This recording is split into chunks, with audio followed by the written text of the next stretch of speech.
Selamat malam Bapak Ibu sekalian. Selamat bertemu kembali di grup Weekend Ministry. Hari ini kita akan memulai acara kita. Acara pertama dengan topik War. Dari serangkaian tema besar yang akan kita bahas tentang peperangan. Sebelum kita memulai acara kita hari ini, kita mempersilakan Bapak Yan Simbolon untuk memimpin kita di dalam doa. Silakan Pak. Ya. Salam Bapak Ibu Saudara kasih Tuhan. Mari kita satu dalam doa. Bapa kami dalam kerajaan sorga, Bapa yang kami sembah di dalam nama Tuhan Yesus Kristus. Kami bersyukur di tengah-tengah kesibukan kelelahan kami beraktivitas. Kami dimampukan Tuhan untuk mengikuti Zoom pada malam hari ini. Berkati setiap anak-anak-Mu yang akan mengambil bagian, sehingga apa yang dibagikan itu menjadi sumber pengetahuan, membuat kami semakin teguh, semakin kuat, akan mengenal Engkau, dan mampukan kami juga dalam melakukannya dalam kehidupan kami hari lepas hari. Kami juga mempertaruhkan ke dalam tangan-Mu untuk sinyal yang kami pakai, biarlah Tuhan tolong, sehingga itu tidak mengganggu jalannya acara ini dari awal, pertengahan, hingga akhirnya. Bahkan teman-teman kami yang belum bisa ikut Zoom, Tuhan juga yang memberkatinya, dan jika mereka bisa dapat ikut, biarlah Tuhan juga yang menggerakkan hatinya. Kami pertaruhkan doa kami hanya di dalam nama Tuhan Yesus Kristus. Haleluya. Amin. Amin. Terima kasih Pak Yan Simbolon. Kita langsung ke pemaparan materi. Bagi Bapak Ibu yang ingin bertanya, setelah pemaparan materi, silakan tulis di kolom chat atau langsung bertanya dengan raise hand.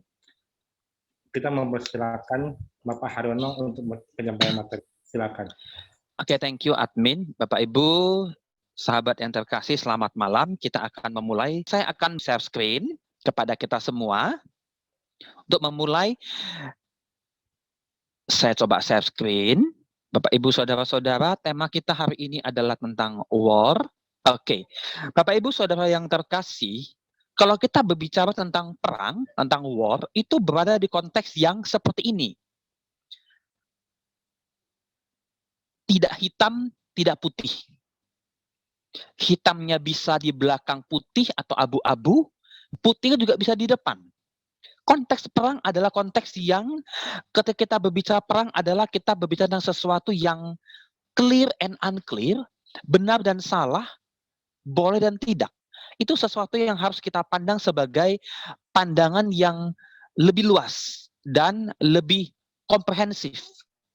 Misalnya, ketika kita melihat satu sisi ketika bangsa Israel diperbudak di Mesir, di negara lain, kemudian di bangsa lain, kita akan mengatakan, oh di sini Israel salah, Israel jadi korban.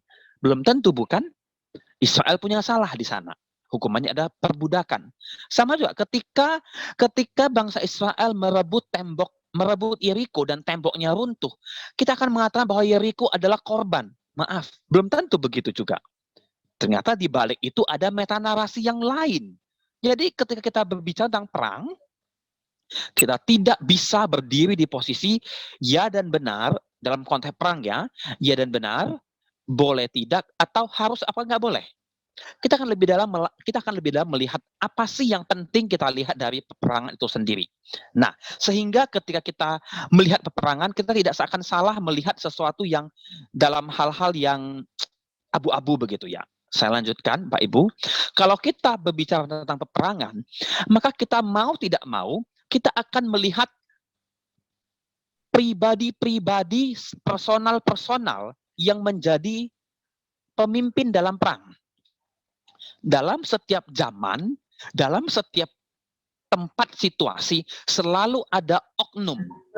Selalu ada oknum yang mulai perang dan merespon perang. Selalu ada. Kalau sekarang kita melihat ada, zaman sekarang kita melihat ada Donald Trump, ada George W. Bush, ada yang lain. Kemudian beberapa waktu lalu yang silam kita melihat ada Adolf Hitler, ada Benito Mussolini, ada Joseph Stalin. Dan kita tahu, banyak hal kita tahu bahwa personal itu adalah oknum yang kita bilang pemicu, penyebab, atau sebagai penghadang dari agresor. Nah, inilah kita harus tahu pertama adalah konsep peperangan itu. Jadi peperangan bisa terjadi kalau ada personalnya yang menjadi leader. Dan kalau ada sesuatu yang menjadi masalah. Itu harus kita tahu apapun yang kita lakukan. Jadi ini ada hal yang penting untuk kita ketahui bersama. Kita akan lebih cepat supaya kita akan masuk ke diskusi. Yang kemudian ini juga harus diketahui, ada beberapa negara yang saat ini menjadi pemilik senjata pemusnahan massal. Mau dikatakan itu rudal kelas berat maupun nuklir. Ya, baru-baru ini kita melihat bahwa Presiden Rusia Putin menggelar rapat untuk mensiagakan nuklir di negaranya akibat tekanan dari pemblokadean sanksi-sanksi akibat serangan Putin ke Ukraina. Dan Putin nggak mau tinggal diam. Dia memerintahkan menterinya untuk mensiagakan fasilitas nuklirnya.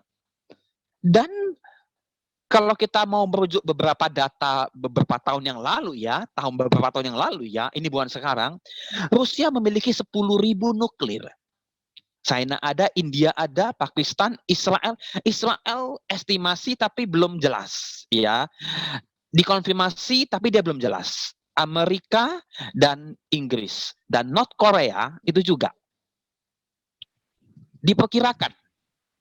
Ya, jadi belum ada kepastian untuk jumlah nuklir yang akan dipakai untuk penyerangan kalau nanti ada agresi. Ya, jadi ini juga menjadi penentu.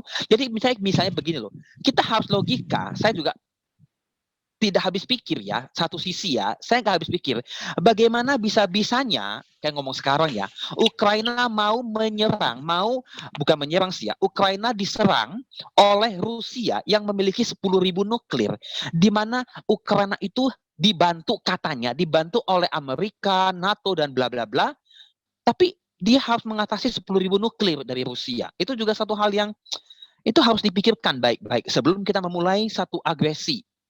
Nah, ini satu hal yang penting. Kemudian yang kedua, selanjutnya, kita masuk ke bagian yang penting. Bagaimana dan apa kata kekristenan tentang perang dan kedamaian, perdamaian ya. Perang dan perdamaian, apa yang dikatakan oleh firman Tuhan? Apa yang mau firman Tuhan katakan ketika kita berbicara tentang perang dan ketika kita berbicara tentang peperangan? Mari saya akan mulai dari salah seorang bapak teori peperangan yang pernah ada pertama kali. Saya ingin memperkenalkan satu orang yang bernama Saint Augustine. Satu pencipta daripada peperangan, teori perang yang adil. Jadi Saint Augustine adalah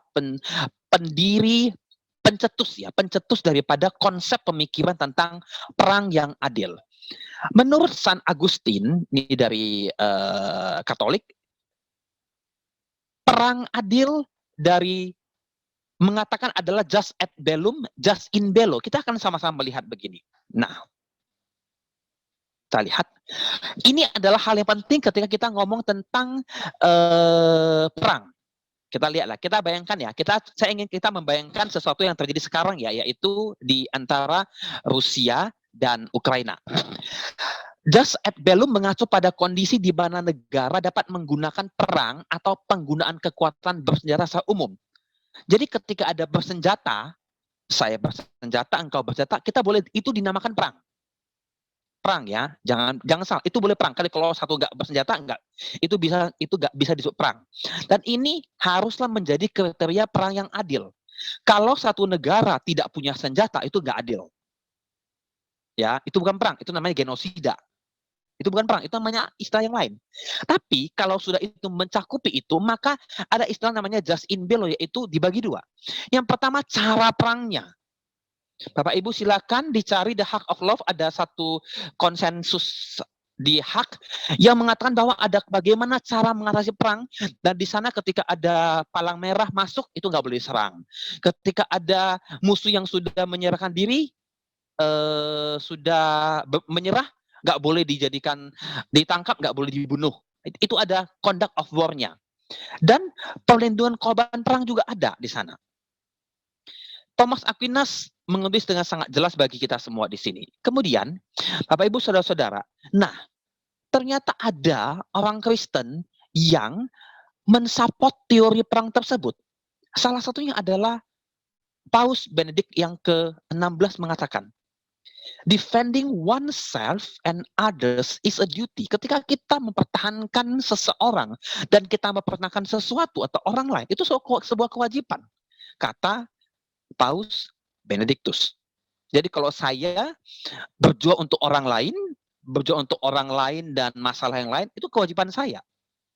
Itu bagian daripada yang harus saya lakukan. Tanggung jawab orang Kristen untuk defending saya, defending orang lain, ataupun membela yang lain. Itu adalah duty saya. Nah, ternyata ini semua tidak sia-sia. Ini yang disebut sebagai kebenaran yang membenarkan. Dia membenarkan sebuah kemarahan. Kemarahan yang dibenarkan atau pembenaran sebuah kemarahan. Dan ini ada dalam Alkitab, Bapak Ibu. Di dalam Yohanes 2 ayat 15, ini tercantum dengan jelas dan kita semua sudah sering membacanya bahwa waktu itu Yesus sendiri dia membuat cambuk dari tali lalu mengusir mereka semua dan dari bait suci semua kambing domba, konteksnya mereka berjualan ya, di uang-uang itu dihamburkan, dihancurkan, mereka dibalikkan, defending, diizinkan. Jadi ada orang melihat ini sebagai satu nats yang mengizinkan peperangan. Ini adalah satu nats di mana perang itu boleh, nggak salah. Karena ada kesalahan dari sana, gitu loh. Jadi begini, saya mau perang dengan tetangga. Kenapa? Dia sudah menyerobot tanah saya. Udah dibilangin, nggak mau tahu. Udah dibilangin, nggak mau tahu. Dibilangin, nggak mau tahu. Ya udah saya perang deh. Nah, gitu loh. Tapi dengan just ad bellum dan just in bellum tadi ya, konteks yang tadi ya. Kalau kita nggak ada senjata ya udah nggak usah pakai senjata, ya. Mungkin perang mulut, ribut, marah begitu ya. Tapi ini diwajarkan oleh orang yang memilih konsep perang itu duty. Boleh, nggak salah. Itu adalah sesuatu yang wajar-wajar saja. Tidak ada yang bersalah ketika kita mengatakan saya mau perang. Nah, Bapak Ibu Saudara-saudara, kenapa bisa perang sebenarnya? Alasan dari peperangan itu banyak sekali ya. Dari dulu sampai sekarang, alasan dari sebuah atau banyak peperangan itu banyak sekali. Salah banyaknya, bukan salah satu ya. Salah banyak adalah yang pertama perang untuk ekspansi wilayah. Sudah tahu ya, bagaimana ekspansi wilayah, menjajah, habis itu dicaplok. Menjajah, dicaplok. Perang di sana, diambil. Perang di sini, wilayahnya diambil untuk mengekspansi wilayah. Ini pada zaman dulu paling sering, paling banyak. Ketika perang sana, perang sini, ini yang paling banyak ketika konsep mereka ada untuk ekspansi wilayah. Yang kedua adalah perang menahan agresor. Contoh, ketika Belanda masuk ke Indonesia, kita harus perang.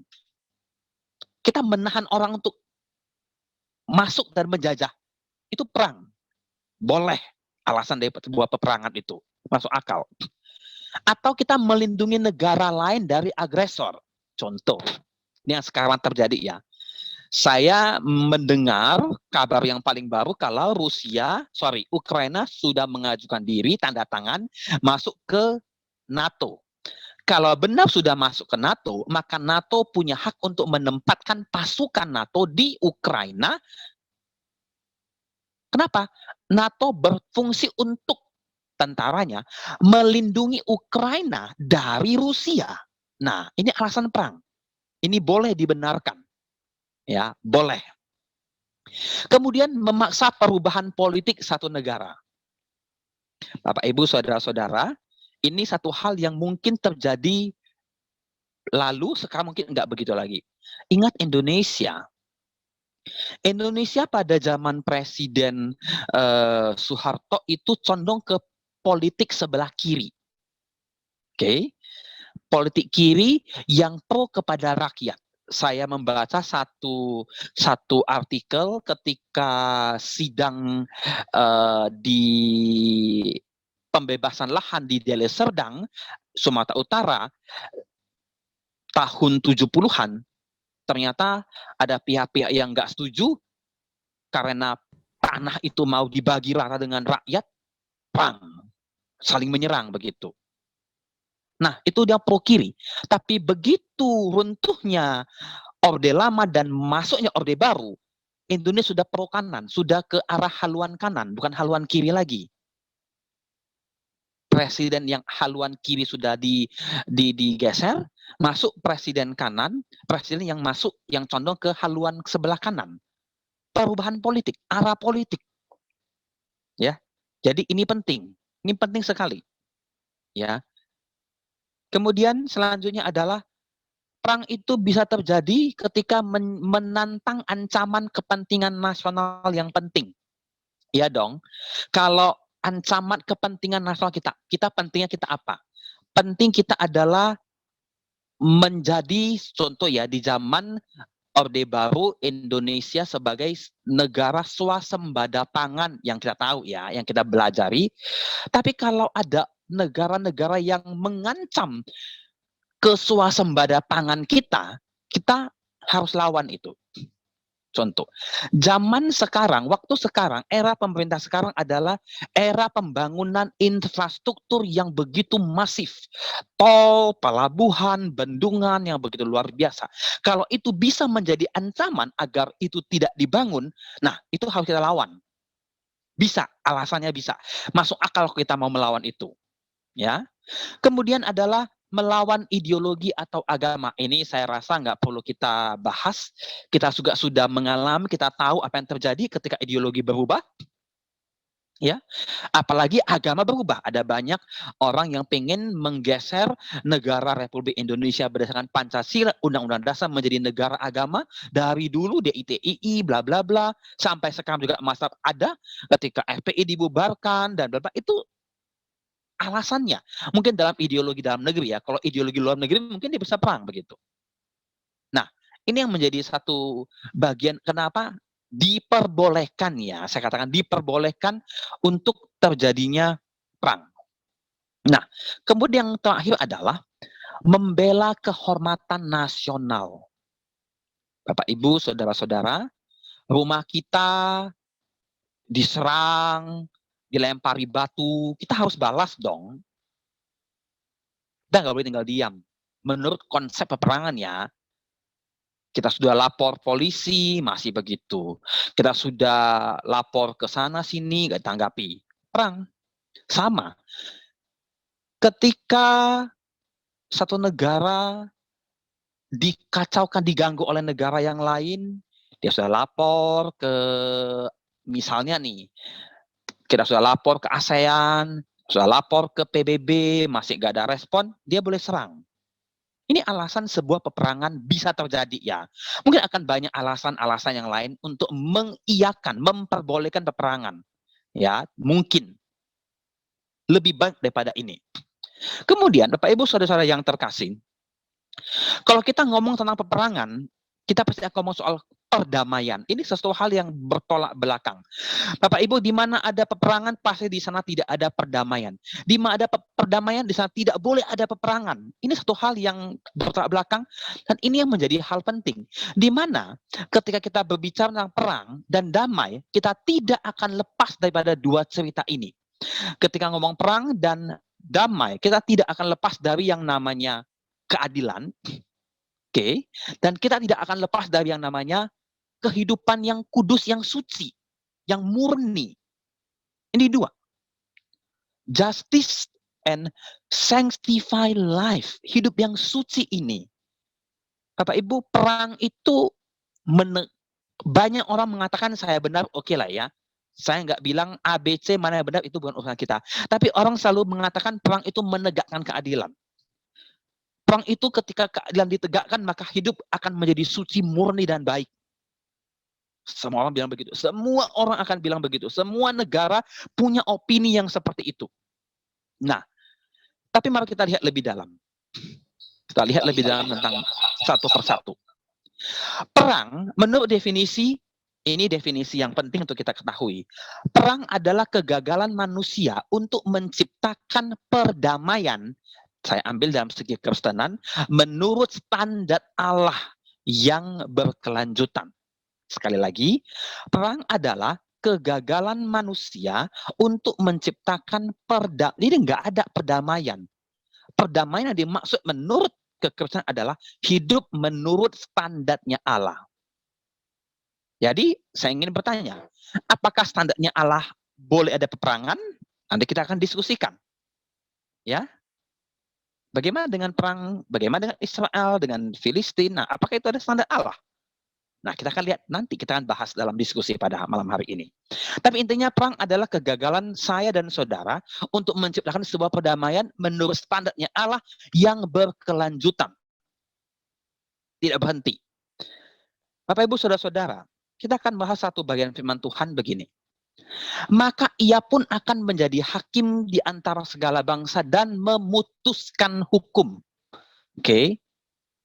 Dia akan memutuskan hukum bangsa-bangsa yang besar. Mereka itu akan menempa pedang-pedangnya, diperbuatkannya penggali dan pendahannya dibuatnya sabit, maka bangsa tiada lagi akan menghunus pedang, hendak melawan bangsa, tiada lagi orang berperang. Jadi di sini mengatakan inilah perdamaian. Kenapa ada perdamaian di sini? Bapak Ibu, kita akan perhatikan baik-baik. Minta izin untuk underline. Kata yang penting di sini adalah maka ia menjadi hakim di antara segala bangsa. Siapa dia? Tuhan. Dan Tuhan adalah pribadi yang memutuskan hukum. Nah, jadi ketika saya kembali berkatakan menurut standarnya Allah adalah menurut apa yang Tuhan putuskan. Ini yang akan berbeda dengan perang-perang sekarang ya. Perang-perang sekarang ini akan berbeda. Jadi keputusannya Tuhan. Tapi masalahnya saudara, saya dan saudara, teman-teman, anak-anak Tuhan, kebanyakan menjadikan diri kita menjadi orang Kristen yang pasifisme. Orang Kristen yang pasifisme adalah orang Kristen yang ya udahlah, nggak usah perang lah, hidup itu damai-damai aja, nggak usah hari masalah, udahlah tetangga ribut kita udah tenang aja, orang lain ribut biarin, tetangganya ribut biarin. Bapak Ibu Saudara-saudara, ketika orang Kristen hidup dalam sifat yang pasifisme, ada satu masalah yang muncul.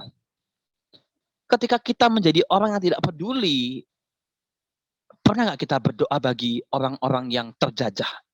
Pernah nggak kita berdoa bagi saya beberapa waktu yang lalu saya melihat seorang ibu-ibu mukanya diperban, ibu-ibu di Ukraina, luka-luka, kemudian seorang aktivis perempuan shoot di foto dimasukkan dalam CNN mengatakan dalam bahasa Indonesia, saya tidak begitu setuju kalau perempuan dilibatkan dalam peperangan.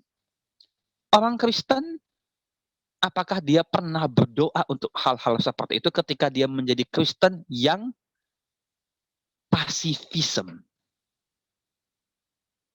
Nah, pertanyaan bagi kita, bukan? Apakah Bapak Ibu, Allah itu perang negara mereka, itu masalah tetangga sebelah, mereka ribut lah, udahlah pasif aja. Itu perang. Itu perang dan perdamaian. Nah, Bapak Ibu, teman-teman sahabat yang terkasih, mari kita lihat masalah justice itu sendiri.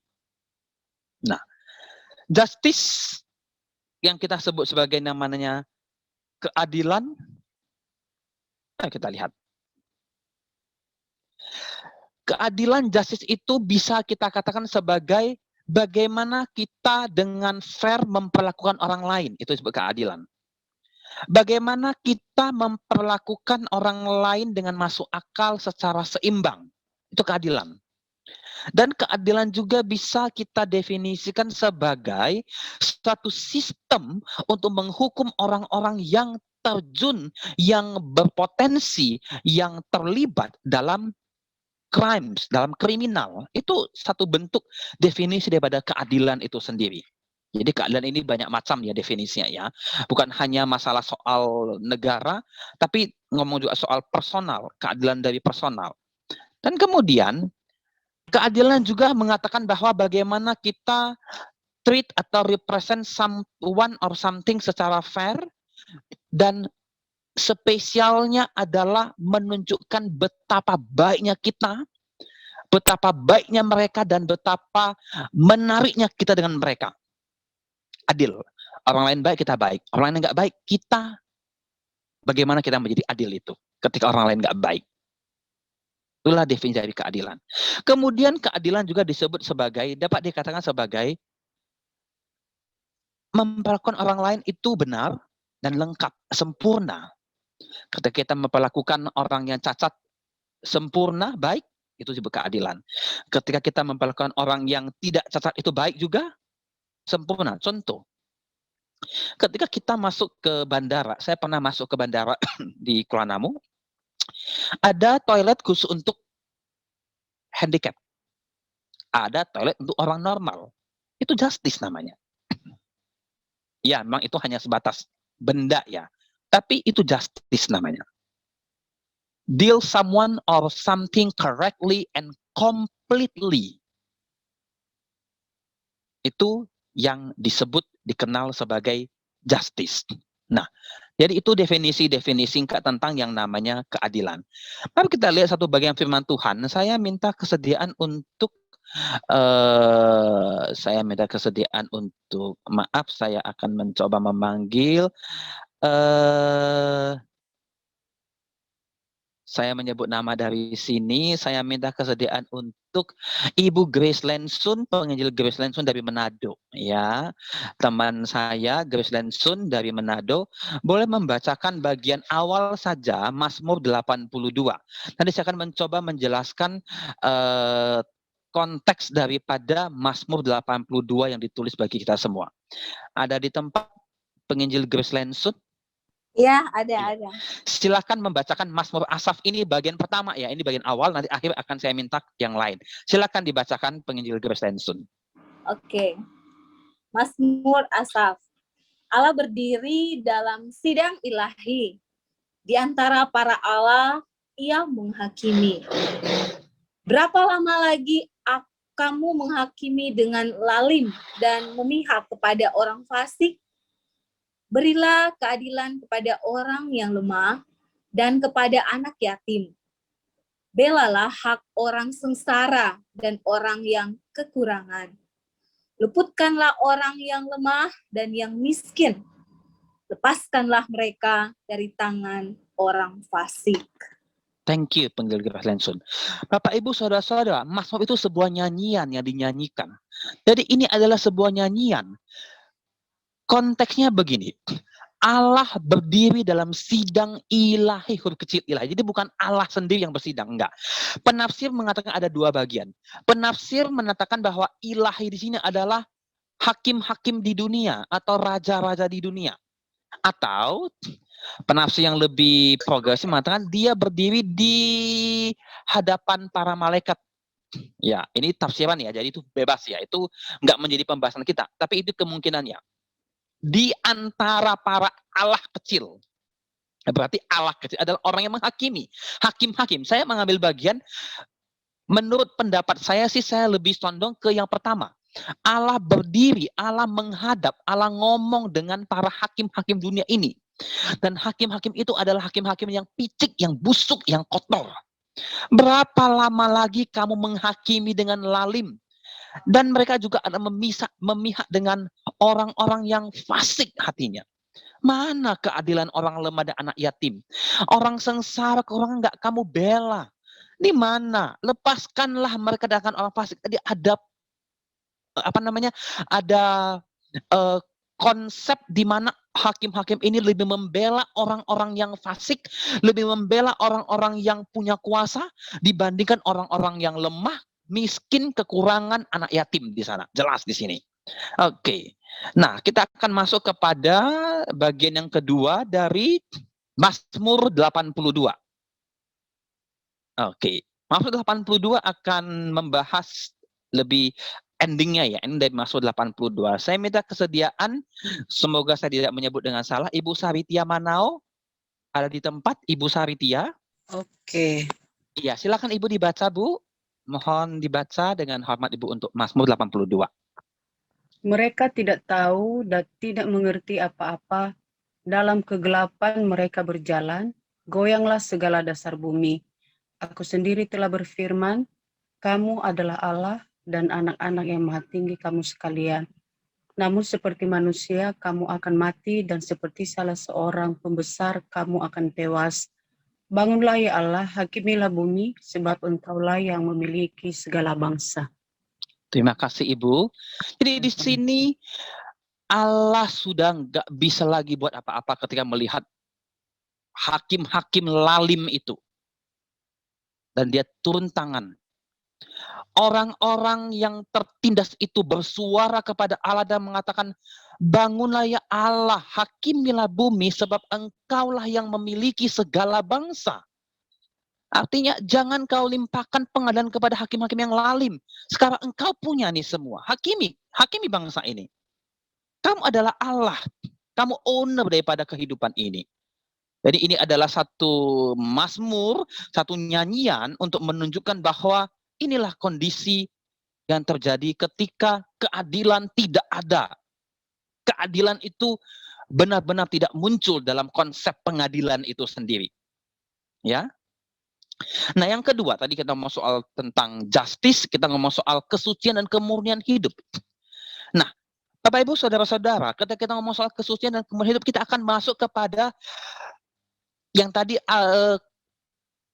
alur kiri yang menyetujui perang, yang mengharapkan keadilan. Sekarang kita masuk ke alur kanan yang mengharapkan kedamaian.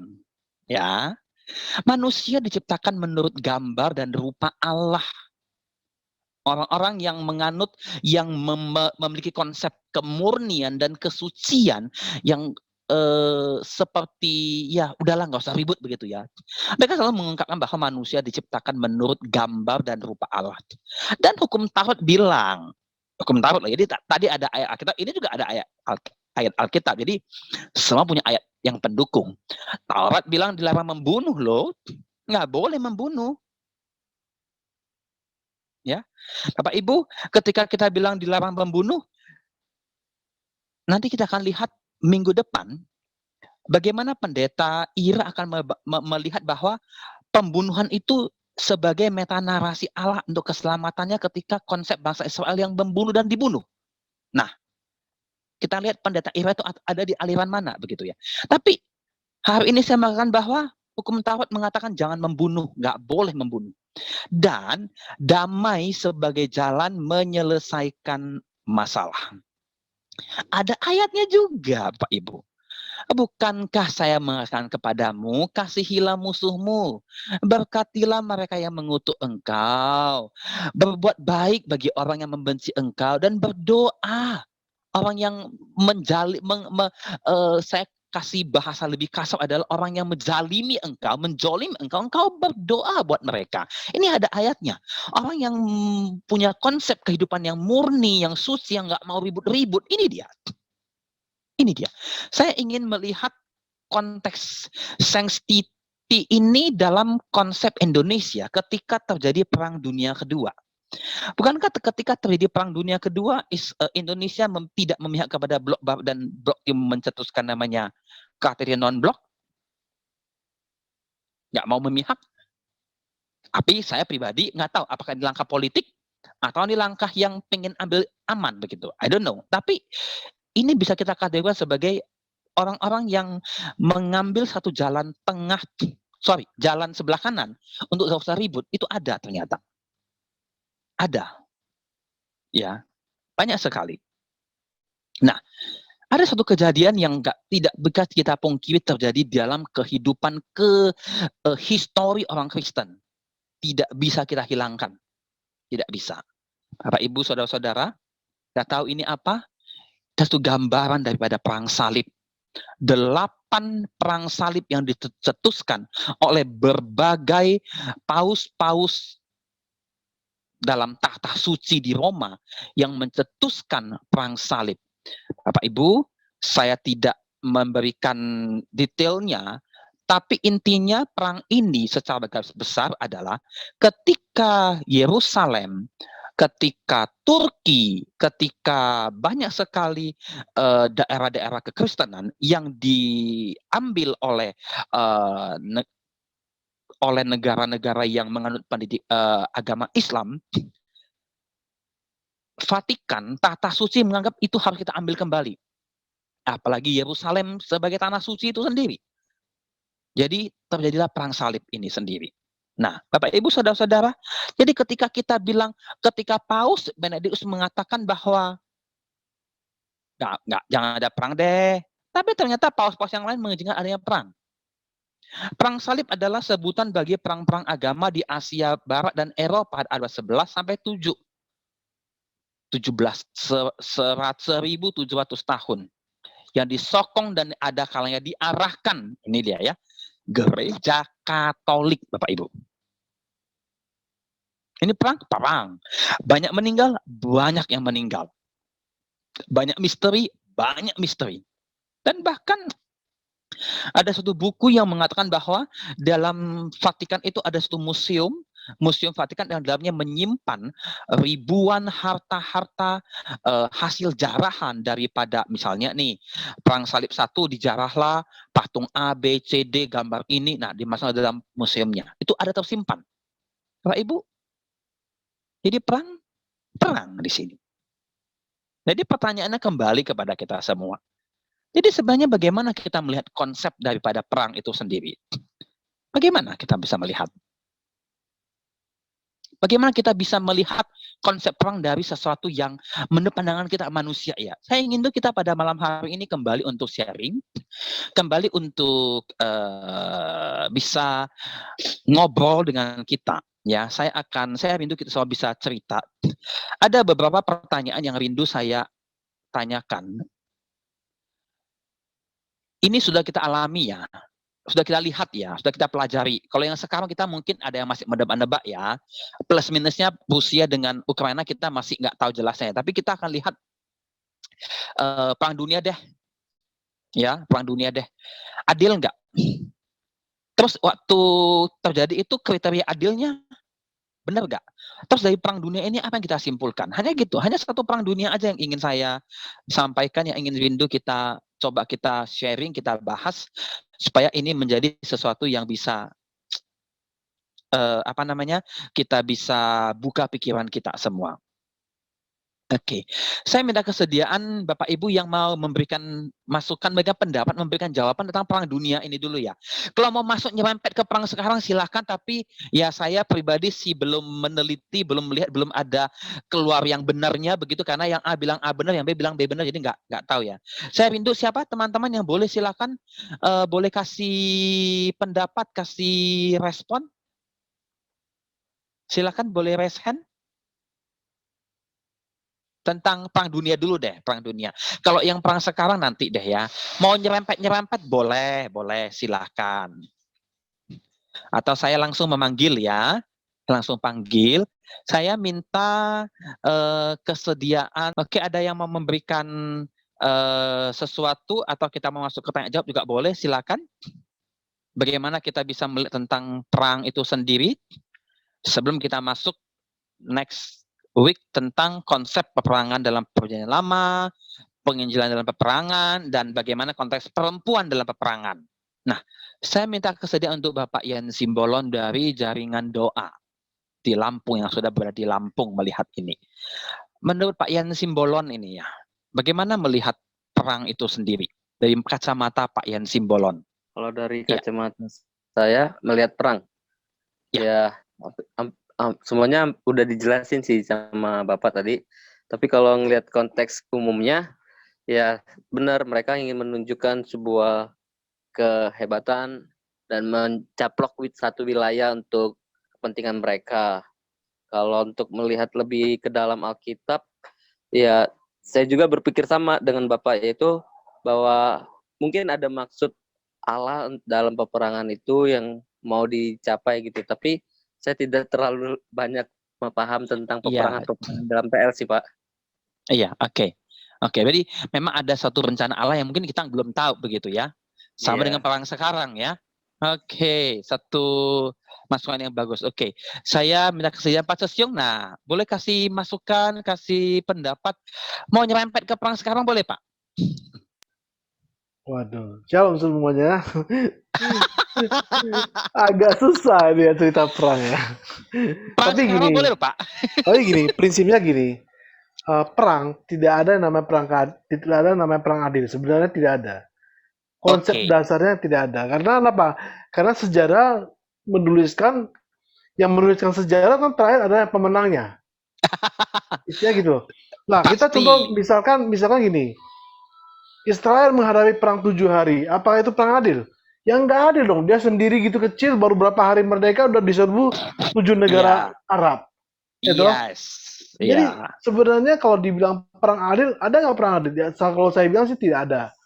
Ya, prinsipnya tidak ada. Yang penting waktu ketika dunia melihat bahwa perang ada sesuatu yang tindakan yang tidak bisa dihindari, maka dunia dalam secara kolektif sadar lalu membuat rule istilah gitu kan. Contoh Oke. misalnya konvensi Jenewa.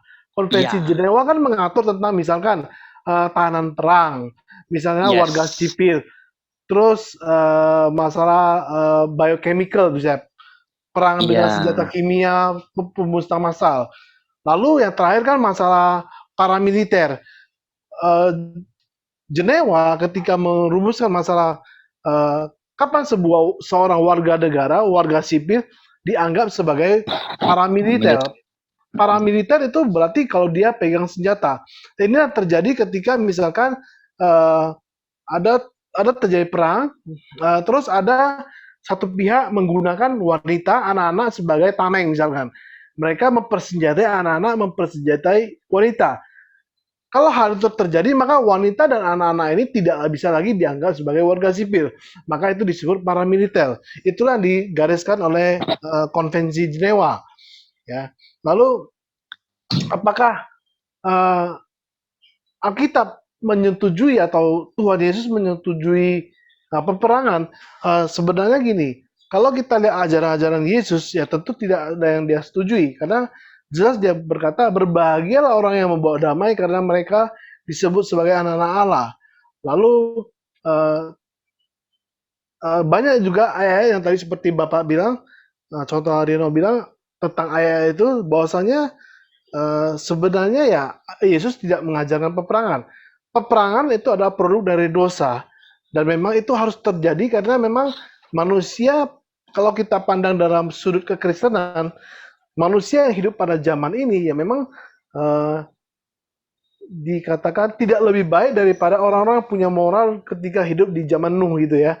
Maka konflik antar negara, antara sesama manusia itu akan terjadi. Bahkan Yesus berkata, perang adalah salah satu ciri akhir daripada zaman ini. Peperangan itu akan menjadi ciri kedatangan dia yang kedua kalinya. Maka peperangan itu bukan sesuatu yang Allah izinkan, tetapi maksudnya bukan Allah ajarkan, kehendaki, tapi itu bisa terjadi. Ya.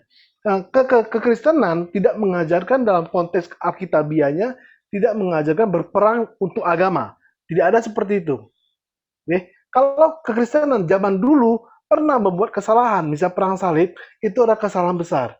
Yaitu sebenarnya perang-perang salib yang dilakukan itu selama panjang waktu yang demikian panjang, itu adalah untuk memenuhi ego satu orang. Misalkan pemimpin di Vatikan. Ya, untuk hal-hal seperti itu saja. Tapi apakah itu alkitabiah? Enggak. Tindakan mereka tidak alkitabiah. Ada seorang murtadin dari Mesir, dia berkata gini, ketika orang Kristen berperang, maka sebenarnya apa yang dia lakukannya adalah melanggar perintah agamanya. Lain dengan orang-orang yang melakukan sesuatu yang disebut dengan misalkan jihad yang memang dianjurkan di dalam kitabnya. Itu dua hal yang berbeda. Jadi kita nggak bisa samakan. Nah, itu saya pikir pandangan saya. Oke, jaringan saya tergelitik dengan dengan perkataan terakhir ini. Jadi bagaimana, ini contoh ya, jadi bagaimana kalau kita seorang yang diajarkan tidak boleh perang, damai, tiba-tiba kita bertemu dengan orang yang memang mengajarkan jihad. Nah, lalu itu bagaimana? Dia bilang itu boleh, kita bilang ini nggak boleh karena damai. Nah, lalu itu kan jadi satu yang udah bertolak belakang, bukan? Dan Betul. repot, bukan? Konteksnya kan gini, kalau kita dijahati, ya wes gitu. Maksudnya gini, kalau kita sebagai misalnya mau tak sepenuhnya, ya kalau kamu ditampar pipi kiri, ya kasih aja pipi kanan, kan itu ajaran kita yang kita terima. Kalau kita sanggup jalankan, kan kita manusia, ya, Kalau nggak sanggup, kita memang harus, kita bisa pasti melawan. Karena kenapa? Karena itu adalah natur manusia. Natur semua makhluk hidup adalah seperti itu. Ketika kamu disakiti, jangankan manusia, orang bilang apa, semut aja kalau bisa dia lawan, ya kan, kalau kita ganggu dia. Iya. Itu Jadi kan memang namanya kita makhluk hidup.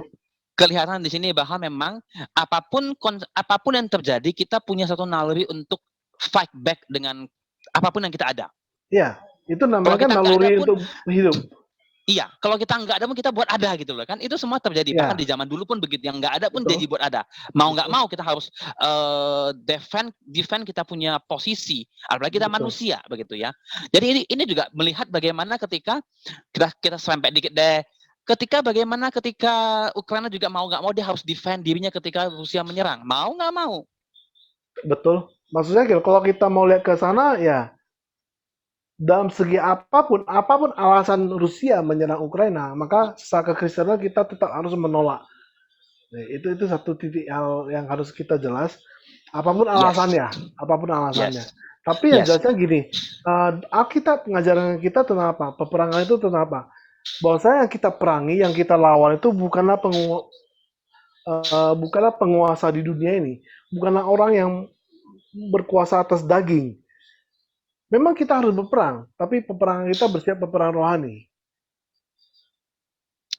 Oke, thank you. Ya, kita nyerempet dikit tadi ya. Mau nyerempet banyak juga boleh. Silakan Pak Ibu.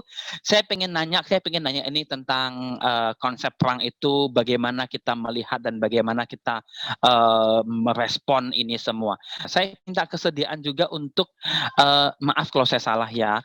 Apakah ada yang mau ditanggapi, mau bertanya Bapak Sintong Parsaulian? Silakan Pak. Ada yang mau dipecah lagi ketika kita membahas tentang perang ini? Oke, makasih. Belum ada. Oke, makasih Pak Sintong melalui chatting. Oke, kalau Pak Heben, bagaimana Pak Heben melihat ini, Pak? Ya, Oke. Kalau lihat konteks Alkitab, perang itu sebenarnya Israel ya, konteks Israel dan bangsa-bangsa. Ya, bangsa-bangsa Midian, Het, gitu ya, Amon dan seterusnya. Ya, itu terjadi perang sebetulnya. Ya kan? Dan pada zaman dulu konteksnya bahkan perang itu adalah genosida. Kenapa? Sebab dosa itu harus dimusnahkan. Dosa itu harus dihabisi gitu ya. Tetapi ternyata dosa walaupun dihabisi juga tidak habis-habis. Ketika kita tahu bahwa ketika zaman Nuh saja itu Allah menghabisi manusia, tinggal 8 orang yang baik-baik doang. Ya, tinggal hanya Nuh dan anaknya, ya, kemudian mantunya, kemudian lahir anak-anaknya Nuh, tetap dosa itu muncul lagi dari Sem, Ham, dan Yafet gitu ya. Zaman dulu konteks perang itu Allah itu merintahkan supaya dihabisi, tidak boleh tidak dihabisi, genosida untuk menghabisi dosa. Tapi ternyata nggak bisa habis-habis gitu dosa itu. Ya, jadi kalau zaman dulu konteksnya ya, jadi bukan perang bukan agama, tetapi itu perintah Tuhan untuk menghabisi bangsa itu gitu ya. Gitu. Tapi kalau maaf Pak, saya mau potong sedikit. Jadi kalau begitu, bisakah orang bisa mengatakan bahwa Tuhan memberikan izin untuk melakukan perang pada zaman itu, bahkan genosida? Ya, zaman itu Tuhan justru memerintahkan bangsa Israel untuk memerangi gitu ya. Oke. Iya, untuk memerangi bangsa itu. Tapi itu bukan berarti, jadi itu ada masalah juga. Kadang perang juga model gini, bangsa Asyur itu memerangi Israel bahkan menawannya selama 70 tahun kan. Nah, itu Iya. juga ada maksud Tuhan gitu ya di baliknya. Karena apa? Sebab bangsa Israel tidak taat kepada Tuhan sehingga Tuhan mengizinkan bangsa Israel ditawan, bahkan di apa namanya? Ditawan ke ya sampai Babylon gitu 70 tahun. Jadi itu juga ada kehendak Tuhan gitu di situ.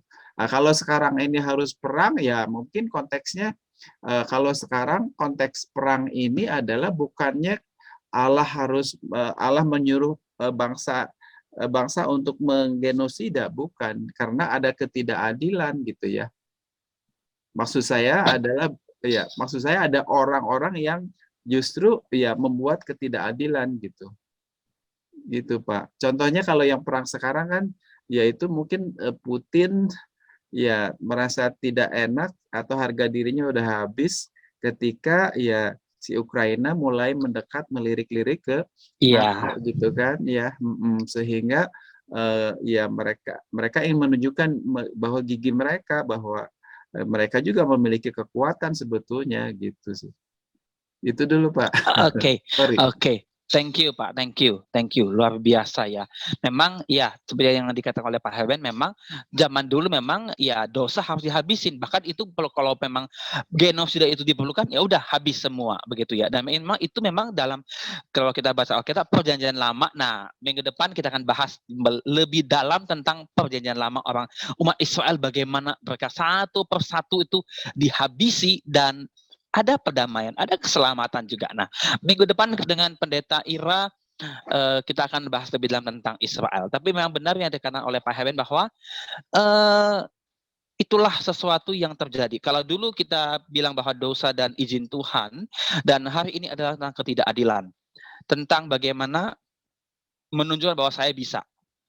Menunjukkan kalau saya hebat, saya mau dan saya oke. Nah, itu satu hal yang memang cukup harus menjadi perhatian kita. Ada lagi Bapak Ibu Saudara-saudara yang mau bertanya tentang peperangan, tentang apapun tentang bagaimana perang itu.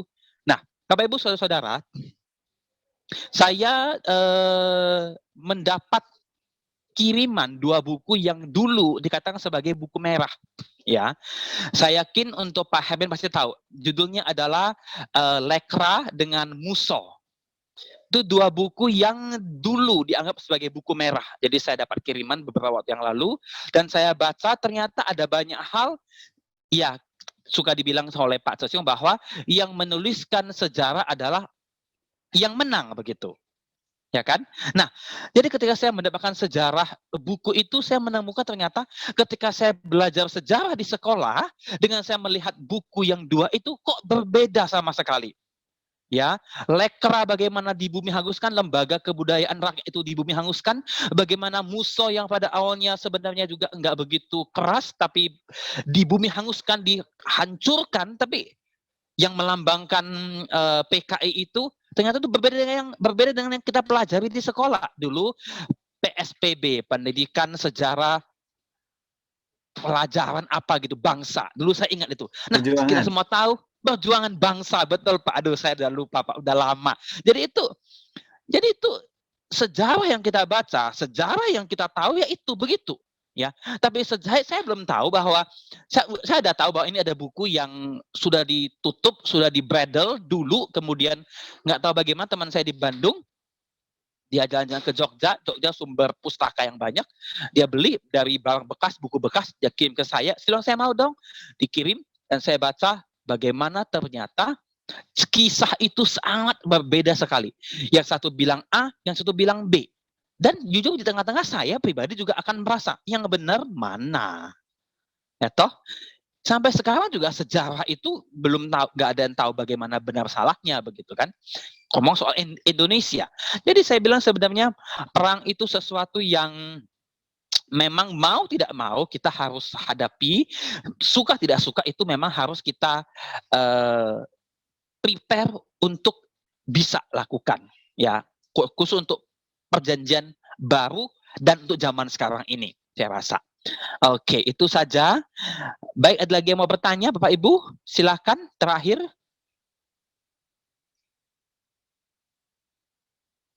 Ada? Oke, kalau tidak ada baik saya kembalikan kepada host. Tuan tempat saya persilahkan. Terima kasih untuk Pak Haryono yang sudah menyampaikan materi dan juga memimpin dalam tanya jawab.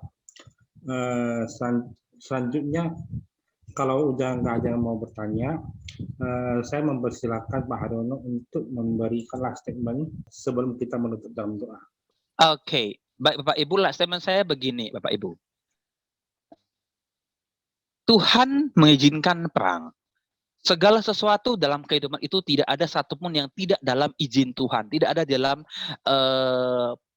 permisinya Tuhan. Bahkan ketika salah seorang malaikat yang kita kenal sebagai iblis itu sedang melayang-layang di surga dan kemudian ngomong dengan Tuhan untuk menjatuhkan kesusahan tanda kutip kepada Ayub, itu pun atas izin Tuhan begitu ya. Jadi perang yang terjadi saat ini bahkan yang lalu-lalu itu juga atas izin Tuhan.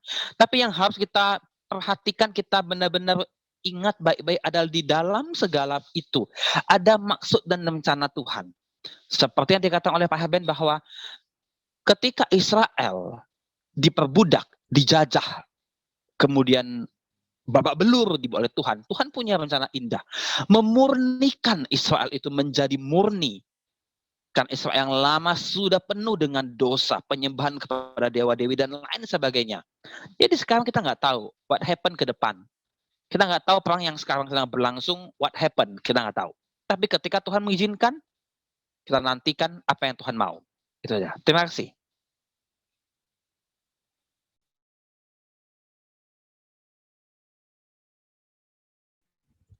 Oke, terima kasih untuk last statement-nya. Teman Bapak Ibu sekalian, kita sudah menyelesaikan acara kita hari ini. Kita akan memasuki dalam doa penutup. Kamu mempersilakan Ibu Deborah untuk memimpin kita dalam doa penutup. Oke. Mari kita bersatu dalam doa. Tuhan, terima kasih untuk penyampaian firman-Mu bagi kami. Tuhan, walaupun sejujurnya kami tidak menginginkan perang ada di dunia ini, tapi kami yakin ketika sesuatu perang terjadi, itu juga termasuk di dalam rencana-Mu. Tuhan, Engkau mempunyai rencana yang indah sama seperti bangsa Israel ketika mereka ditawan di Babilonia selama 70 tahun dan Engkau memulihkan mereka. Tuhan, biarlah kami menjadi seorang anak Tuhan yang selalu mengandalkan Engkau di dalam kehidupan kami.